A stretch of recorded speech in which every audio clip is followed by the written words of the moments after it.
Good morning, and welcome to this live broadcast of Three Country Ride to Cure Breast Cancer, presented by SpotLink and benefiting the Breast Cancer Research Foundation.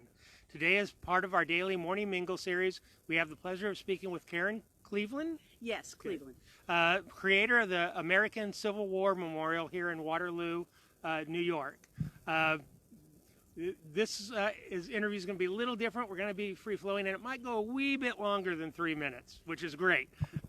So to start off with, tell us a little bit about the American Civil War Memorial. Oh, certainly. And I wish you all well and good health with raising the money for breast cancer. Very much, and appreciate the opportunity. So the American Civil War Memorial was put here in Waterloo because Waterloo is designated as of 1866 by President Johnson in proclamation to be the birthplace of Memorial Day. We have been celebrating commemorating, Memorial Day since 1866. Wow. And of course, we have many holidays. Memorial Day came about after the Civil War. Very tragic. So the memorial actually was designed by Pietro del Fabbro out of Princeton, New Jersey. And it has five elements. And the major element that I think is the Star Stone. Okay, so we're going to kind of pan over there. So you can it's the marble obelisk over there. And it is incised and has been incised by our community and visitors to our village with celestial-looking stars. We used a star drill and a hammer. Each of the stars is gold gilt. The marble is from the quarry that the Jefferson Memorial was actually made of. And each star stands for 1,000 fallen in the American Civil War. So there are 620 stars. Wow. Yes. So that's the major element is the loss of the American citizens through this conflict. We also have 58 cenotaphs. They are empty tombs. And they each one stands for the 58 soldiers that mustered in through Waterloo, New York. And it was those 58 men that actually we were thinking of to have the first commemorative parade May 5th, 1866. And today we're lucky that it is Memorial Day weekend because each of the cenotaphs is decorated with a flag offered by the Boy Scouts of America, a rose, and each one has a base, and they're all designed for each of the bases lists the soldier's rank, name, where they passed,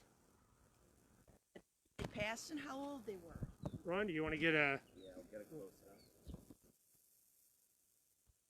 So during the ceremony of the illumination, this is what we're doing to commemorate each of the 58 men. We also have a 30-foot red flagpole. It carries the 36... Let's kind of go over here certainly. So we get a good view of that. It carries the 36-star flag post-Civil War, and it is the wagon wheel style flag. Now 15 feet from the flag is what we call the North-South Cenotaph. You see the one with all the different stones, there's gems and bricks and whatnot. There are 36 different pieces of material, stone, from the 36 states in the Union after the Civil War. So we have some very interesting pieces there.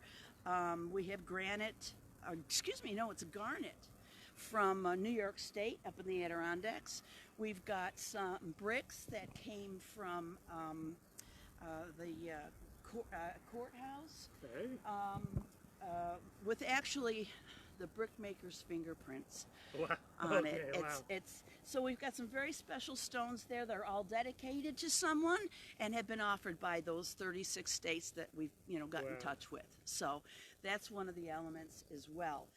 This, what you're looking at in front of us, is the portal. Now the portal is to create kind of a church atmosphere once you pass through and so on. It's built of a limestone, again quarried from the same quarry that was used to repair the Pentagon after 9/11. Oh, wow. Okay, so we have meaning in everything we've done, and it all goes together to make such a beautiful site. The land has been dedicated or given to us through the village of Waterloo. The memorial is owned by, the memorial itself is owned by the Daughters of the Union Veterans of the Civil War, Department of New York State. Wow. Okay, so they have their own little marker. So the portal kind of gives us an idea of maybe a fallen wall, a house, maybe, a barricade that soldiers might have been fighting for. We like to have people use their own imaginations. Yeah. On top of it, there are chards that they're sharp and pointy and uncomfortable. And I asked the sculptor, I said, why are they there? I don't like those. He says, it doesn't feel comfortable, does it? No. He says, war is not comfortable. Yeah. So it's just, everything has a little bit. Right now, the eternal light, actually it's a ceremonial lantern in the wall, is dedicated to one of the members of our committee that passed. So we have that, and had built that place for a lantern. So as you go through the portal, let's go through. You'll see over on this right side, there's a regimental marker. And in it, we have inscribed the regiments that were from Seneca County, as well as the battles they fought in and the year that they happened. Oh, okay. So that's the regimental marker over there. We're now passing, we just need to get this a little dressed up. This is where the equinoxes and the sun lands. Oh, okay. Okay, so the first one lands here in front of the north-south cenotaph right here at noon. Then we have one there and one there. And so there we go. We have a little bit of celestial in here. Okay, hold on. Ron's going to take a view of this down here. And you'll see that we have, I think there's like maybe 3 sayings of our president at that time. And as you've seen, that one, the words of Lincoln. So for example, this is from New Jersey. This is from New Hampshire. This is the New York Gem. This one is from Oregon, Washington. And, this brick, here's a brick. One was from a dog trot house in the south, over here. But at any rate, you certainly can visit our website and see where they're from, the AmericanCivilWarMemorial.com. Okay. So we're going to go in here and see another couple quotes that we find very poignant. Come on through with us. Yes, through the portal and into our little chapel atmosphere. On this side, all dreaded it, all sought to avert it, and the war came. Lincoln's second memorial address. On this side, the rest is silence. That's Shakespeare, and Lincoln was a fan of Shakespeare. So we can walk around. We just installed these benches for contemplation. Okay. These are each star standing for 1,000 past. And each of these stars have been logged. If a visitor returns or a townsfolk comes, we have record of where their star is located. Oh, wow. Yep. And each of the folks that inscribed and chiseled the cenotaphs, those of course are as well logged as to who did what and for whom, what soldier it was for. Okay, we can come out this way.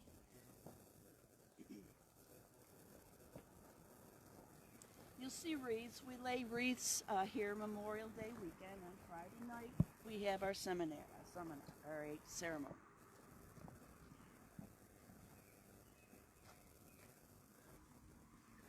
You can move fast in that dress. Oh, yeah, well, yeah. I have a lot of words to say. Okay. This is. I mentioned that the memorial is owned by the New York Daughters of the Union Soldiers of the Civil War. So we lay a wreath here. Excuse me. We lay a wreath here in front of the wedge. Now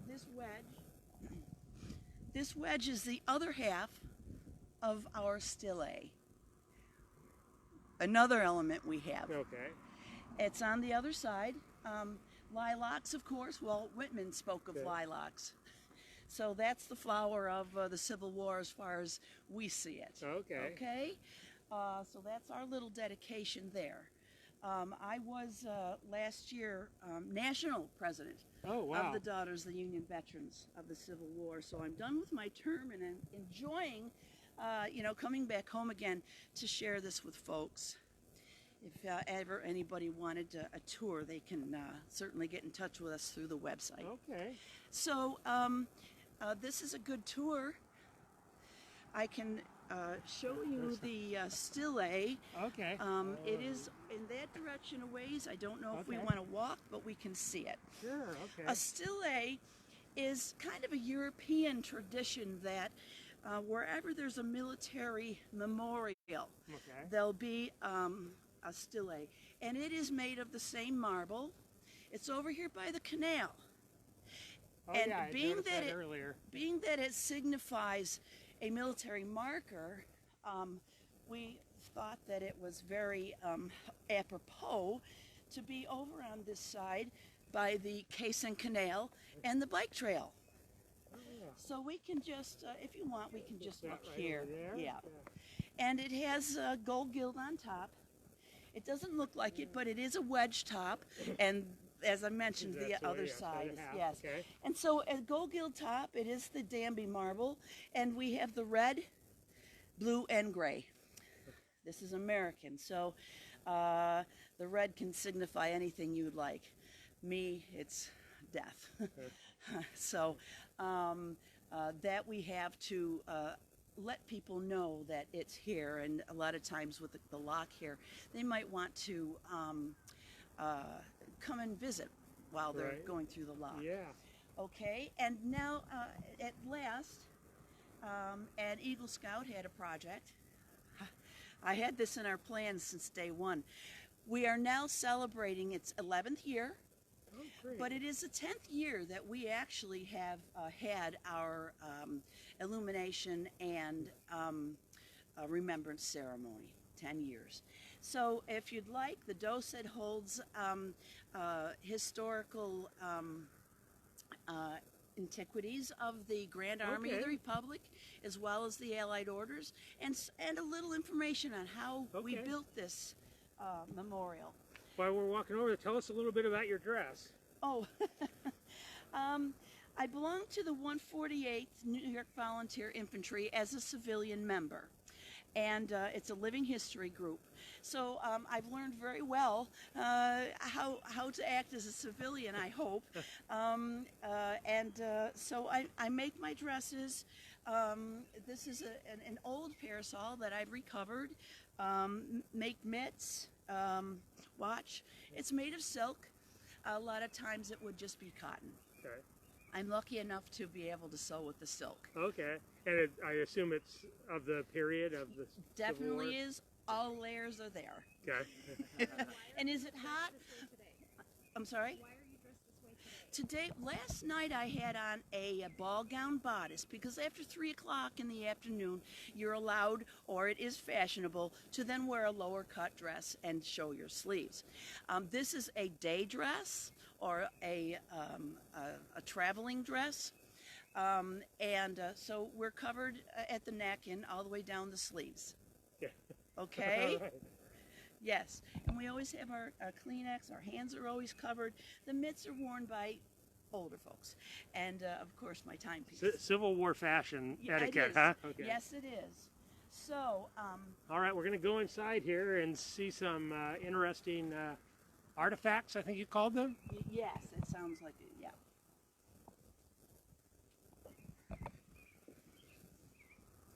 So I did mention this was built by Nathaniel Bauder, who was using this project as a Eagle Scout. Squeezing inside you here. Certainly. Here is a storyboard of the Grand Army of the Republic. Don't know how much history you want to know. The Grand Army of the Republic is the original, I'll say, original American Legion. Okay. They were the group of men that came home from war, needed help, needed assistance, needed benefits. They had a lot of clout. Okay. They got together and were able to get the home care that they needed, the health care. They served the widows and the orphans. These are some of the folks. The Allied orders came out of the Grand Army of the Republic. The Grand Army of the Republic were men who fought. Then you've got the sons of the Union veterans, the sons, okay? The daughters, Okay. the auxiliary, the Women's Relief Corps, who's responsible for flags to be in every school, Okay. and the ladies of the Grand Army of the Republic. Now, these are some interesting things. This board here shows all of the 111th Regiment of New York State, where they had their reunions, year 8, 9, and it goes on. So that's interesting. This is interesting as well. It talks a lot about the GAR. This is John Logan. He's the one who wrote General Orders 11, which actually our nation followed to create and follow through with Memorial Day. And why canteens? At the end of services, the Grand Army of the Republic would all get in a circle. And they would take a canteen filled with, who knows, spirits, maybe. And they would go around the circle. And the saying is, we all drank from the same canteen. So there you go. And so these are souvenirs of different encampments. This box is filled with the old medals of each of the 5 Allied orders, and this is your Grand Army of the Republic medal. This is an interesting thing in that this would be a ribbon for a post. This was out of Washington, Alaska. But then on the other side would be if they were having a mourning a ceremony for someone who's passed. So they could go either way. We have Civil War authenticated dominoes.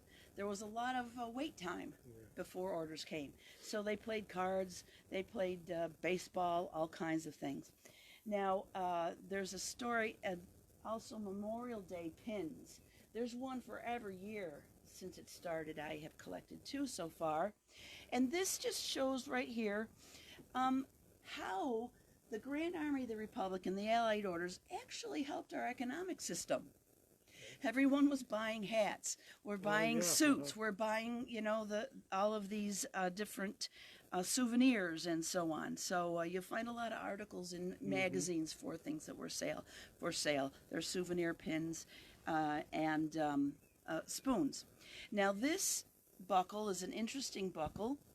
The silver is a separate piece. It is not adhered. That is the style of a buckle that the cavalry would wear. Okay? But the officers loved that buckle so well that they adopted it as well. So not only the cavalry, but the officers of the Civil War would wear a buckle of that nature. This side, quickly, is about our American Civil War Memorial. Now, we were lucky enough to have this book. This is a copy. This original book saved by our town, and it is from the Bureau of Military Records, and it tells everyone who mustered in the service, whether it be officers, soldiers, seamen. And in here, we could look through this book, see who actually mustered in from Waterloo. It tells you where they went, when they were mustered in. This is a little description of what they did and when they came home. Okay, and maybe sometimes we even get information as to what they did when they came home. Okay. So that was a great source for our research for this memorial, as well as trips to the National Archives. So I mentioned before that we have records of everyone. Number one, we have, that's the, you'll see this on our website, that's the North-South Cenotaph, and what stones belong to what state. And then next to it, we've got an outline of the cenotaphs.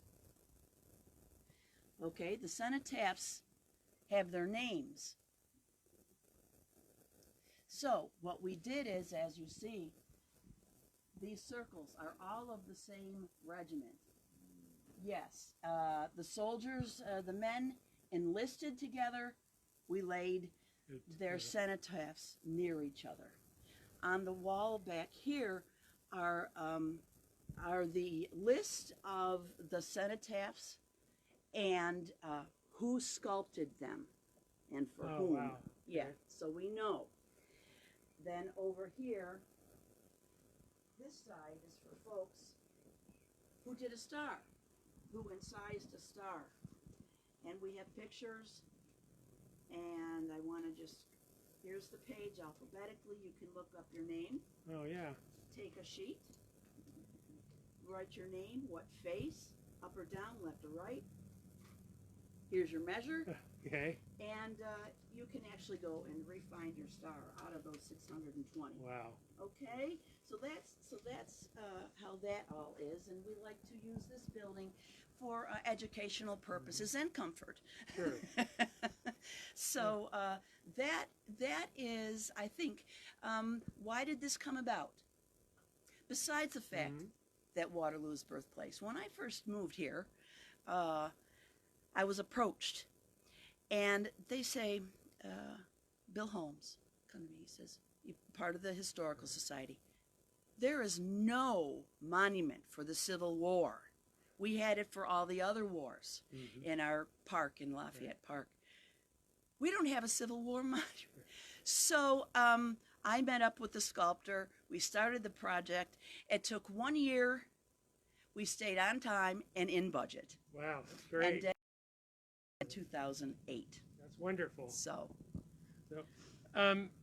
this all, we're so lucky to be here on Memorial Day weekend, which is where Memorial Day was created. Yep. What is Memorial Day like in Waterloo? We have two. We have the Celebrate Commemorate weekend, and folks now think of Memorial Day as a picnic. Okay, so a continuous commemoration of our soldiers' Memorial Day since 1866. Wow. There's lots of towns who claim to be the first. We have proven through a committee of 15, and the Congress and our president agrees. So we have, since 1866, as I repeat, had a continuous parade. Now, so that will happen on May 30th, no matter what day of the week it is. Okay. We will have a solemn commemorative parade. We march to the cemetery. We lay flowers on the graves as we once did. And some fresh air. We can have meetings in here. So we have the benches that will sit here and whatnot. Invite people. We can have teas. So the daughter's tent actually manages and takes care of this for the state. Wow, that's nice. Yeah. Okay, so of course, the reason we're doing this entire ride across America is to benefit the Breast Cancer Research Foundation. Is there anything about our cause that is personal to you? Um, Okay. Okay. we could almost relate the victims of cancer as soldiers. Yes. Yes. That's And they trod along and keep going and keep going. And I just had a very dear friend Saturday pass of lymphoma. sorry about that. Yeah, leukemia. He was a musician, well loved by many, and my husband's been filling in for him on gigs. He had a bone marrow transplant, excuse me, I'm so sorry, stem cell transplant from his brother, and it wasn't a week later. So we had hoped it would take. We were very optimistic, and it saddened us terribly. So breast cancer's bad. I'm very grateful for the clinics that do the mammograms and keep up with the woman's health, so that that will help to keep it minimized. Okay. Well, thank you for sharing that. From here, we're going to head off to Syracuse. Is there any advice you can give us for our journey today? Well, follow that canal. Okay, all right. That works.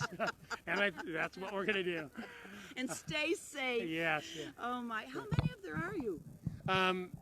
Ron rides with me sometimes. We've had guest riders come in from San Diego. Hi, Mike and Dan. And we have bicycle groups join us along the way. I've done the entire ride so far. So. Wow. Well, congratulations thank you. for that. Thanks. You're doing good work. Thank you. Yes. All right, we're going to head out now. Catch us for our live Noon from the Road update, as well as our 8 p.m. recap. Talk to you then.